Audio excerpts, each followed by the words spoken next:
Hi, so you've come across this video because you're probably looking at back billing in regards to your energy company. So I'll just tell you my story and hopefully it helps you in dealing with your energy company, and hopefully you might be able to get some insight into what's going on. Anywho, so cut long story short, I was given a bill by Scottish Power. Well, actually, we'll start from the beginning. So I was given a bill from Scottish Power saying that I was £3,000 in credit. Now, they didn't ask for any money from me because I was obviously in credit. And they basically let me live like that for 12 months. The sum was about £3,500 sterling. And so with the energy crisis, I didn't think anything of it. So I whacked on the heating because it was actually a cold snap. Had a new baby. So I wanted to make sure that we were both warm enough. I opened my house out to let other single mums in and, keep it as a warmer space, and had lots of play dates and things like that. So it was good at that time. Fast forward 11 months later, what they did is they gave me a bill. They gave me 20 emails odd. It was a ridiculous amount of emails. I think I stopped counting at 20, of different amounts ranging around 11,000, 12,000, 13,000, 12,000 different bills. Obviously, I had a heart attack reading that. My mum just passed away, and it was very distressing to think, oh my gosh, I owe £12,000 in addition to my, student loans and things like that. I was very upset at the time, and then I contacted Scottish Power. They said that they reduced the bill, but it was still £3,500. Okay. I wasn't happy that they put me unilaterally in a debt situation, which I had no time to budget for. You can't just let someone sit for a year and then say that you owe £3,000 and pay it in 2 days. That's not going to happen. Anywho, so I asked them why this debt had occurred and what happened. How did I accumulate £3,000, £3,500 worth of student debt, of energy debt? Because yes, I'd whacked the heating on, but still, it couldn't have been that much, surely. They didn't know the answer for that. They told me I had a faulty meter. They told me they had to do another adjustment. There's been 2 adjustments. It's not correct. Blah blah blah blah. Yada yada. Cut long story short, they didn't know the reason why it was that high. They'd estimated my general usage of my electricity at £87.50 per month. So this was, greatly exaggerated. It wasn't until they gave me more information. I put in a complaint and I asked for information, which was a long time coming, that I figured out, not Scottish Power, I figured out that they'd done some back billing, and that's where it came from.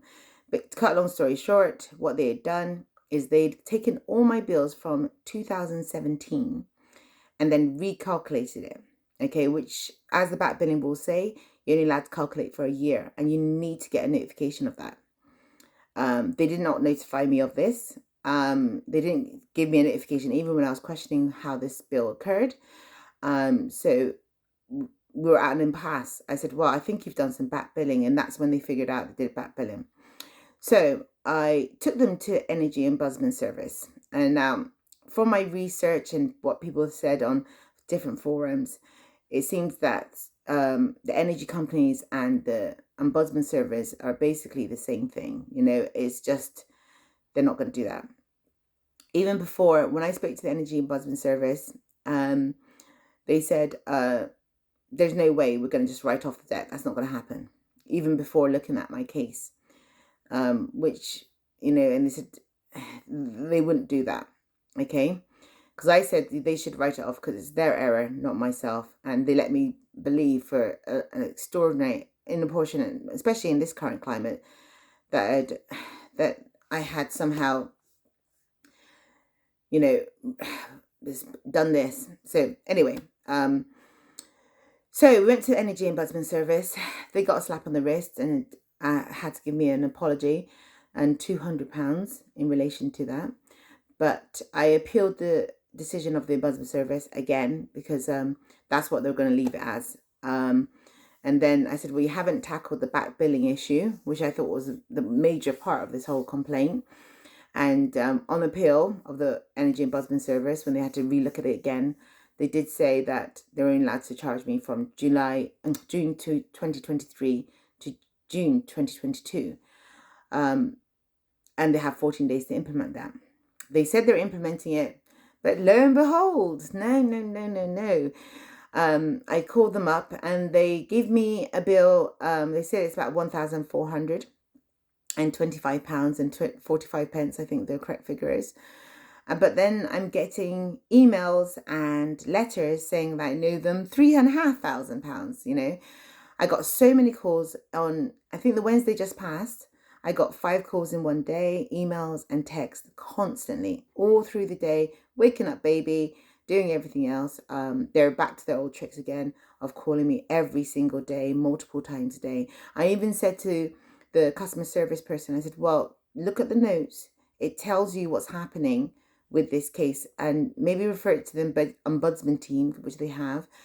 And I was told by a not so nice South African that because there's a call center based in South Africa, I believe, that they have an automated system and they can only read the case once the automated dialer has got through to the person, which is a terrible system because obviously they don't know what's going on. I even called Scottish Power again yesterday and I said to them, look, not yesterday, day before yesterday, I think. And I said to them, I want no calls. Take my number off your system. You do not have permission to call me anymore. If you want to get in contact with me, I want it in writing. Though I still got calls even yesterday, that even though I've put in another complaint, which I'll give you an update on later. What time is it? Ooh, I gotta go soon. Yes, even though I gave them, I raised the complaint again, so they shouldn't be calling me. They are still calling me, regardless. So my next call is obviously either take it back to Ombudsman Service and put another complaint in, or speak to Ofgem and basically about them harassing me on the phone. The thing is, what I believe is that, you know, you should be able to choose whether you're contactable or not.